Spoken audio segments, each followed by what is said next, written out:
Welcome to Dere's Accountancy.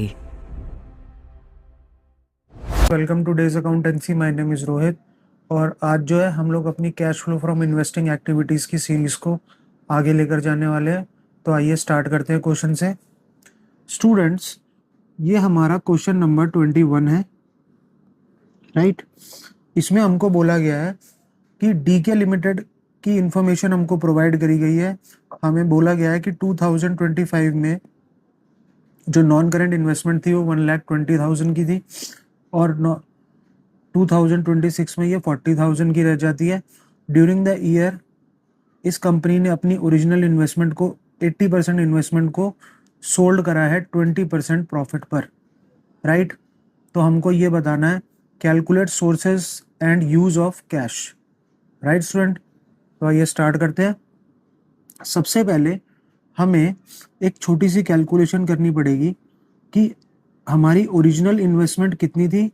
Original investment थी हमारी 1,20,000 की, राइट स्टूडेंट। उसका हमने 80% क्या कर दिया स्टूडेंट्स, हमने सोल्ड कर दिया है। तो 1,20,000 का 80% स्टूडेंट हमारा कितना हो गया है, यानी देखा जाए तो हमने 96,000 की जो इन्वेस्टमेंट है वो हमने सेल कर दिया, राइट। तो 96,000 सेल वैल्यू कितनी है, सेल वैल्यू में हमारी कॉस्ट प्राइस प्लस में प्रॉफिट परसेंटेज, राइट। तो कॉस्ट प्राइस हमारी कितनी है 96,000, राइट।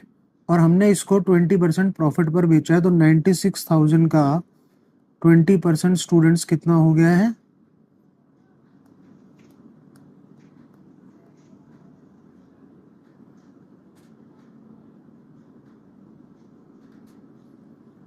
Right student. तो अब हम देख सकते हैं कि 96,000 को हमने 19,500 हमने इसमें जोड़ दिया है। तो हमारा आंसर कितना आ गया स्टूडेंट्स 9615, 1,15,500 जो है वो हमारी सेल वैल्यू आ गई है, राइट। अब हमें क्या करना है, नॉन करेंट इन्वेस्टमेंट का अकाउंट बनाना है हमें। तो हमने क्या करा, टू बैलेंस बीडी, राइट। वो कितना है हमारा 1,20,000 bye balance CD 40,000, right. Bye bank account हमारी सेल वैल्यू कितनी है, सेल वैल्यू है हमारी 1,15,500, राइट। और हमको इस इन्वेस्टमेंट पर जो सेल हुई है, प्रॉफिट हुआ है हमको, वो कितना हुआ है, वो हुआ है हमारा 19,500 का, राइट स्टूडेंट। अब हम इसकी टोटलिंग करते हैं। तो let me use the calculator students. तो सबसे पहले हम लोग 1,15,500 plus 40,000, the total becomes 1,55,500, right student. अब इसमें से हमने 1,20,000 माइनस 19,500 किया। तो टू बैंक अकाउंट हमारा जो बैलेंसिंग फिगर है वो स्टूडेंट्स हमारा 60,000 रुपीज आ गया है, राइट। अब स्टूडेंट हम इसको आगे सॉल्व कर लेते हैं। अब सबसे पहले हमें दो वैल्यू का यूज करना है। ये हमने अपनी नॉन करेंट इन्वेस्टमेंट को सेल करा है। तो ये जो सेलिंग वैल्यू है, ये पैसा हमारे पास आया है, राइट। यानी proceeds from sale of non current investment हमारी वैल्यू है 1,15,500, राइट। ये हमारी पॉजिटिव में वैल्यू है। और हमारी बैलेंसिंग फिगर कितनी आई है, ये स्टूडेंट हमारी 16,000 आई है, यानी payment of purchase of non current investment. बस बाकियों के बारे में हमें कोई इन्फॉर्मेशन दी नहीं गई है, तो स्टूडेंट हम इसको क्या करेंगे, बस कैलकुलेट करते हैं। 1,15,500 माइनस 16,000, तो हमारा 99,500 हमारा जो है वो कैश का इनफ्लो हुआ है। राइट स्टूडेंट, आई होप कि आपको ये क्वेश्चन समझ में आया होगा। अब हम चलते हैं अपने नेक्स्ट क्वेश्चन की तरफ। तो क्वेश्चन को एक बार रीड आउट कर लेते हैं। यहाँ पर क्वेश्चन में एक्स लिमिटेड के रिगार्डिंग हमें इन्फॉर्मेशन दे रखी है कि एक्स लिमिटेड की इनिशियल नॉन करंट इन्वेस्टमेंट 50,000 की थी, ईयर के एंड में उनकी इन्वेस्टमेंट 60,000 की रह गई है। ड्यूरिंग द ईयर 2026 उन्होंने 25,000 की इन्वेस्टमेंट परचेज करी है और उसमें से कुछ इन्वेस्टमेंट इन्होंने 20% लॉस पर बेच दी है। राइट स्टूडेंट, तो अब हम लोग इस क्वेश्चन को करते हैं। इस क्वेश्चन का सबसे इंपॉर्टेंट सेगमेंट यही है, सोल्ड सम इन्वेस्टमेंट, कि हमको ये फाइंड आउट करना है कि कितनी इन्वेस्टमेंट बेची गई है। राइट स्टूडेंट, तो उसके लिए हमें एक चीज को समझना पड़ेगा कि इनिशियली जो 50,000 की इन्वेस्टमेंट वो बिगिन ऑफ द ईयर में थी। राइट, ड्यूरिंग द ईयर इन्होंने 25,000 की इन्वेस्टमेंट परचेज करी। ड्यूरिंग द ईयर परचेज कितनी हुई है, तो ईयर के एंड में 75,000 इन्वेस्टमेंट होनी चाहिए थी। Investment would be at the year and कितनी होनी चाहिए थी, 75,000 की होनी चाहिए थी। राइट, बट अब हमें समझना पड़ेगा कि हमें क्वेश्चन में गिवन है, it is given in the question, it is given in the question that investment at the end of the year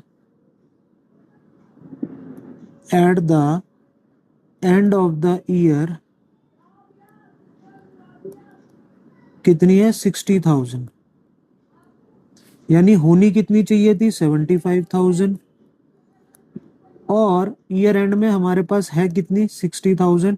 तो इट मींस वो जो सोल्ड सम इन्वेस्टमेंट है वो बेसिकली 15,000 की है। राइट स्टूडेंट, अब हम लोग आगे मूव करते हैं। अब इस 15,000 की इन्वेस्टमेंट को हमने 20% लॉस पर बेचा, तो इसकी सेल वैल्यू कितनी होनी चाहिए, तो 15,000 का 20% अगर हमने बेचा तो 3,000 लॉस में हमने इसको बेचा है, तो इसकी सेल वैल्यू आ गई है स्टूडेंट 12,000 रुपीज।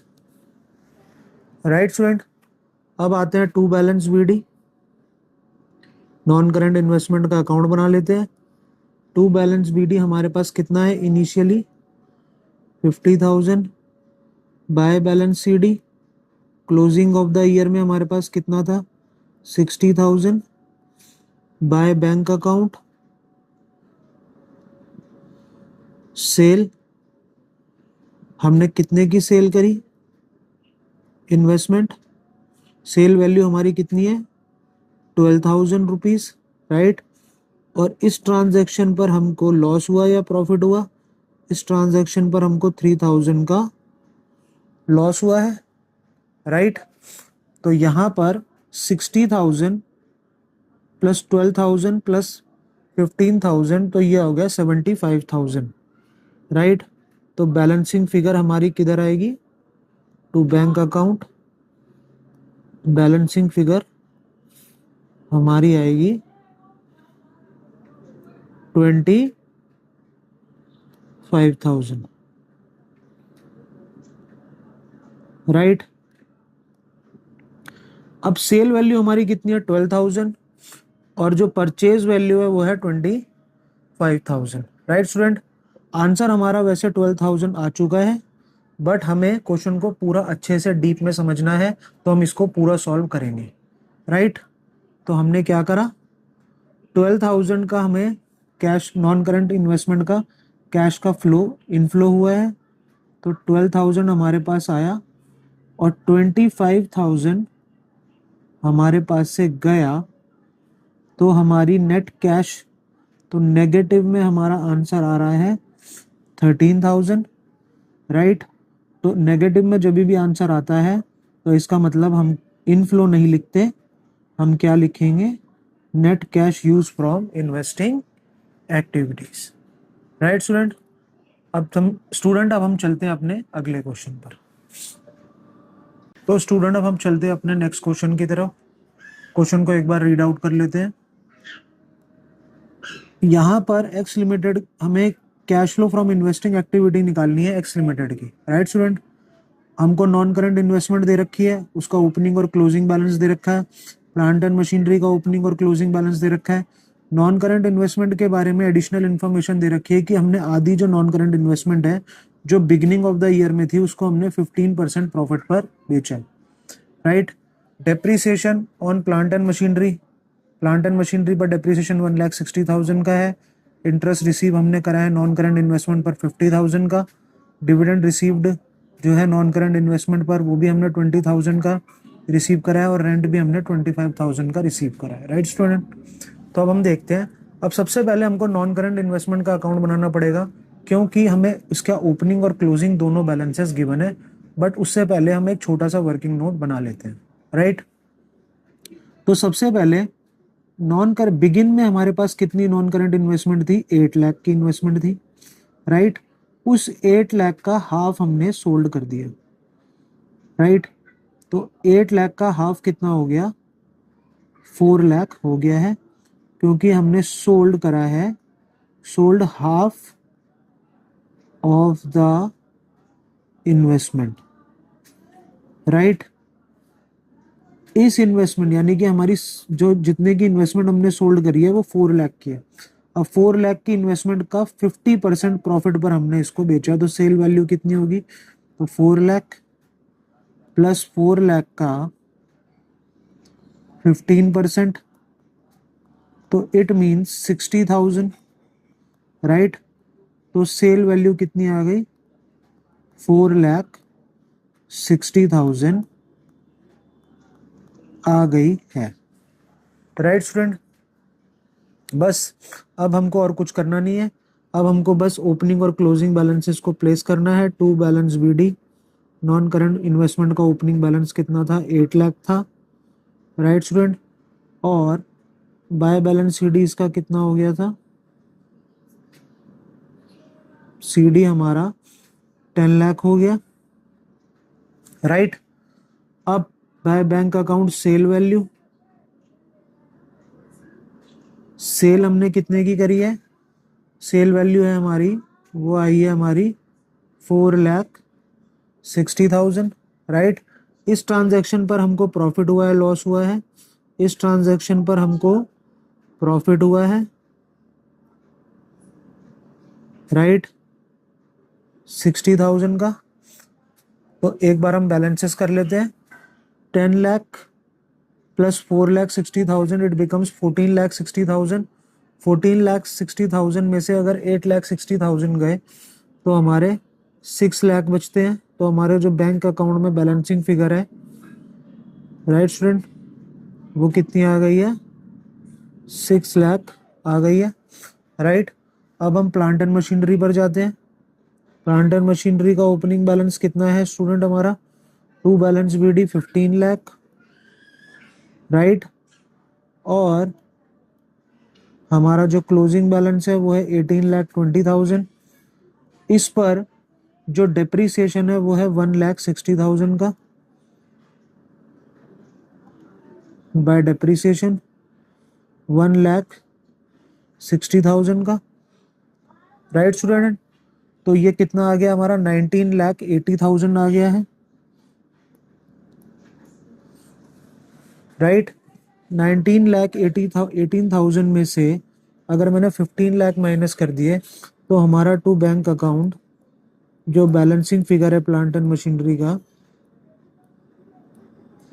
फिगर है, यानी जो परचेज है, यहाँ पर अभी हम परचेज लिख लेते हैं, तो वो परचेज आ रही है हमारी 19,80,000 में से 15 गए तो 4,80,000, राइट स्टूडेंट।